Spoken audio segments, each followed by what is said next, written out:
बोले रामचंद्र भगवान जय। कल आप लोगों ने इस दास के द्वारा श्री राम कथा का रसपान किया, श्रवण किया। श्री सीता राम जी लक्ष्मण जी दैंडिकारण्य पंचवटी नामक स्थान पर निवास करते। वहीं पर श्री सीता जी के प्रतिबिंब को रावण ने चुराया, हरण किया और लेकर के गया अशोक वाटिका में बिठाया। यहां तक कथाओं को हम लोगों ने कल श्रवण किया था। यहीं तक हुई थी। आज हम सारे कथाओं को सुनकर और कथा को विश्राम लेंगे। रावण ने एक संत के वेश पर जानकी जी का हरण किया है। एक साधु वेश, एक संत वेश, एक ब्राह्मण के वेश को बदनाम किया। आजकल हमारे आपके मध्य में भी बहुत ऐसे लोग हैं ना कि जो धर्म की आड़ में कहीं ना कहीं अधर्म हो जाता है, करते। शास्त्र क्या कहता है? हमारे पुराण सदग्रंथ कहते हैं कि हमको इस पर चिंतन नहीं करना है कि कौन अच्छा है कौन बुरा है। हम उसे संत मान करके उसकी पूजा करेंगे तो उसका लाभ मुझे प्राप्त होगा। अगर वो संत की सरलता का दुरुपयोग करेगा, हमारी सरलता का दुरुपयोग करेगा, वो स्वयं उसका परिणाम भरेगा। चूंकि किसी पर छिद्रान्वेषण करना, किसी को गलत कहना, ये मेरा अधिकार नहीं। उसके लिए परमपिता परमात्मा वो ठाकुर बैठा है, वो निर्णायक है। निर्णय वो करेगा, दंड वो देगा।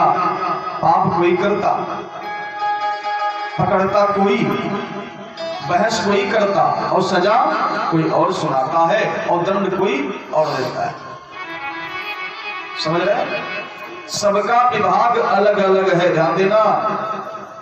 किसी ने दंड किया, पाप किया, अपराध किया तो उसका पकड़ना पुलिस का काम है और फिर वकील उस पर बहस करता है, उसका काम है उस पर बहस करना, विवेचना करना। और फिर जो अधिकारी होता है नियम, वो उस पर निर्णय करता है इसको कौन सा दंड, कौन से धारा के अंतर्गत इसे कौन सा दंड दिया जाए। लेकिन फिर भी वो अधिकार सुनाने के बाद वो देने नहीं जाता, इसीलिए जल्लाद अलग बनाए गए। तो सबका कार्य क्षेत्र बटा हुआ है। इसीलिए ये परमात्मा की जो लीला है ना, उसी प्रकार से है। दंड देने का मेरा कोई अधिकार नहीं है, उसके लिए तो परमपिता परमात्मा बैठा, उसकी व्यवस्था है, उसका संविधान है। तो लोगों ने कहा भाई श्री सीता जी ने अपने धर्म की रक्षा किया। शास्त्र कहता है धर्मो रक्षत रक्षितः, हमें अपने धर्म की रक्षा करना है, धर्म मेरी रक्षा आकर करेगा। सो श्री सीता जी ने अपने धर्म की रक्षा किया। कैसे किया? धर्म कहता दरवाजे पर कोई आ जाए तो उसे भिक्षा देना आपका धर्म है। अगर आपके दरवाजे से कोई निराशा हाथ लौट जाता, खाली हाथ लौट जाता, रोकर चला जाता तो आपका वो पुण्य लेकर चला जाता, ऐसा शास्त्र कहता है। दरवाजे पर कोई भी आपकी आ जाए उसे एक गिलास सादा जल ही पिलाओ, लेकिन खाली हाथ उसे मत जाने दो। आदित्य सत्कार भगवान का सत्कार होता है। ज्योतिष भी कहती है जिसका राहु खराब हो कुंडली में तो आने वाले को गिलास जल जरूर पिलाओ। कोई भी आए थोड़ा पानी पी लीजिए, कोई भी आ जाए चाहे जो पानी पी लीजिए, गिलास जल पिलाइए। आपका राहु आपकी कुंडली में सही होता, अच्छा फल देता है। तो जानकी जी ने अपने गार्हस्थ जीवन का, गृहस्थी धर्म का पालन किया और रावण ने उसका दुरुपयोग किया। तो परिणाम क्या हुआ? जानकी जी धर्म की रक्षा करती हैं, इसलिए रावण के दरबार में बैठ करके जानकी और रावण को फटकारती है। विदेश में बैठ करके मेरे देश की माता हो देवी और कहते रावण तेरे में क्या औकात रे, तू जुगनू है मेरे भगवान के साथ। आजकल की हमारी बहन बेटी अपने घर में सुरक्षित नहीं है और एक मेरे देश की देवी विदेश के मंत्री को फटकार लगाती, क्यों? अपने धर्म की उसने रक्षा की है। और रावण ने संत के वेश का दुरुपयोग किया तो आप जानते हैं परिणाम क्या हुआ। गांव के बच्चे भी गाते हैं ना कि अकलक पूत सवालक नाती तारावण दिया ना, उसका अर्जुन उसके सामने जानकी जी का अर्जुन जानकी जी के सामने। इसलिए मेरा धर्म है अपने धर्म की रक्षा करना। आगे परिणाम तो ठाकुर जी के हाथ में है, प्रभु के हाथ में है। भगवान श्री राम जी ने उद्धार किया है गिद्धराज जटायु का, अंतिम क्रिया की है। अपने हाथों से भगवान ने अंतिम संस्कार किया, पिंडदान किया, तर्पण किया, श्राद्ध किया है एक पक्षी गिद्धराज जटायु का। आजकल मेरा ही बेटा मेरा पिंडदान नहीं करता है, मरने के बाद फेंक देता है, इधर जला दिया हो गया था। तो लोग भ्रमित कर देते हैं, अरे से क्या होता है, पिंडदान करने से क्या होता है, पंडित जी लोग बहाना है, कमाना खाने धंधा है, ऐसा वैसा उसकी मति में आ गया। क्योंकि पढ़ा इंग्लिश है, वो संस्कार से लगे हाँ सही। अब तुम तड़पो पड़े साथ इधर लोग में जल नहीं मिलने वाला। लेकिन आज श्री राम जी ने जटायु का उद्धार किया, तर्पण किया। सीताराम कहने का भाव, कर्म करना चाहिए, कर्म करने का अधिकार, अपने धर्म की रक्षा करना मेरा धर्म है। इसके बाद भगवान आगे बढ़े हैं और श्री शबरी मैया के आश्रम में प्रभु श्री राम जी गए। बाबा जी मानस में कहते हैं, ताही दे गति राम उदारा, ताही दे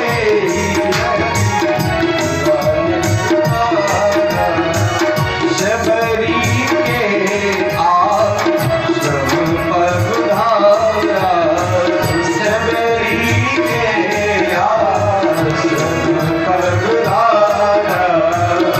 शबरी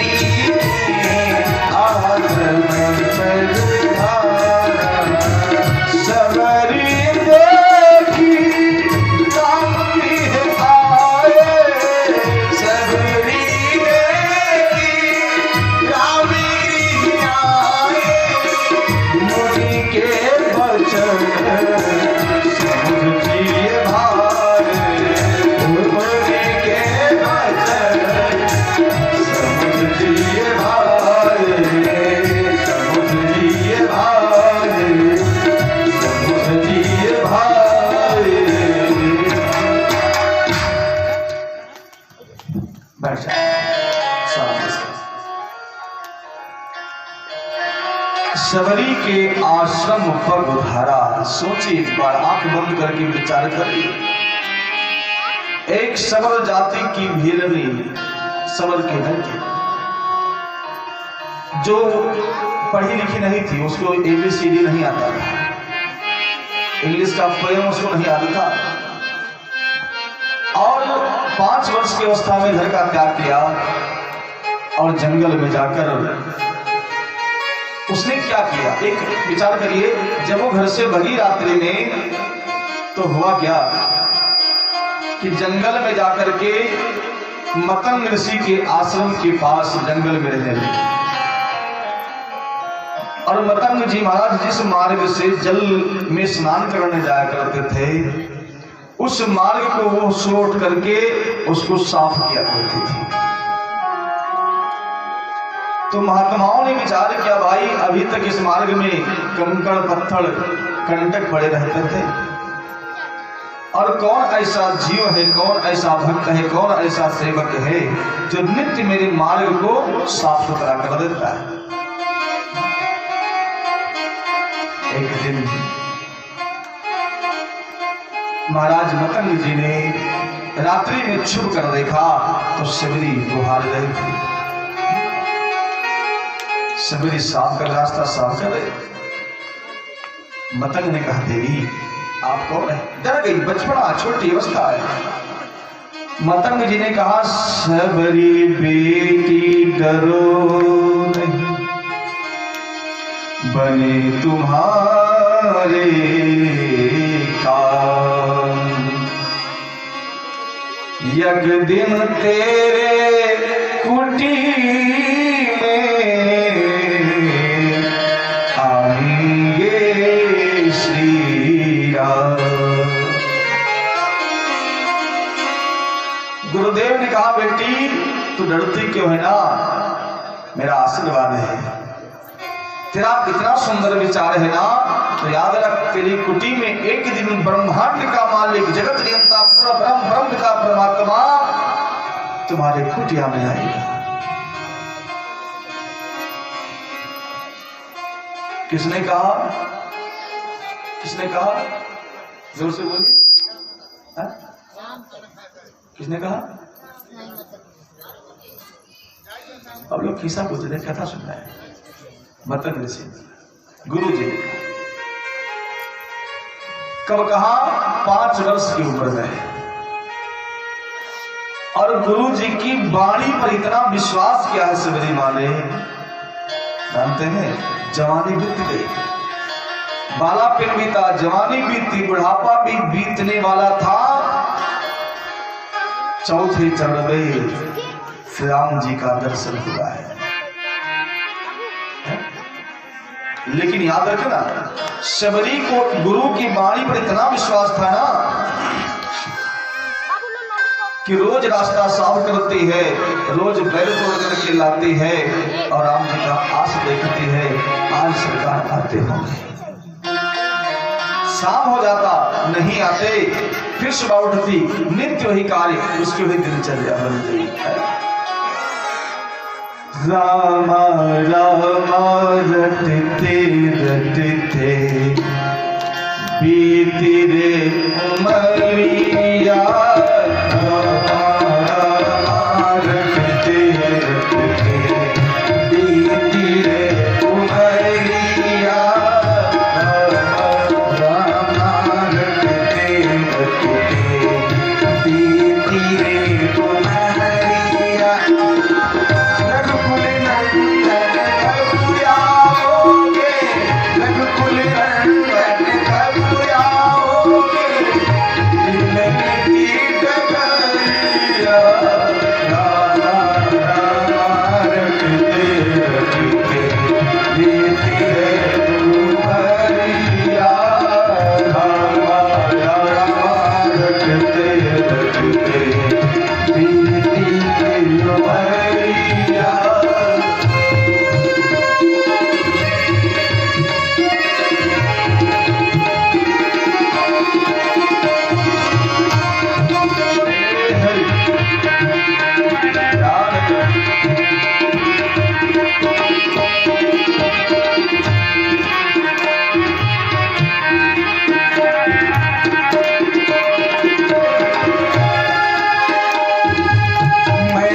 सारी जिंदगी बिताई केवल गुरु जी के वचनों पर विश्वास करके।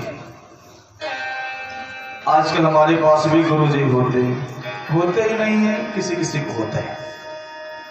अब कोई पड़ोसी कहते तुम्हारे गुरु जी ऐसे वैसे हैं, हाँ आपने सही कहा है। कहां से भगवान मिलेंगे? एक बार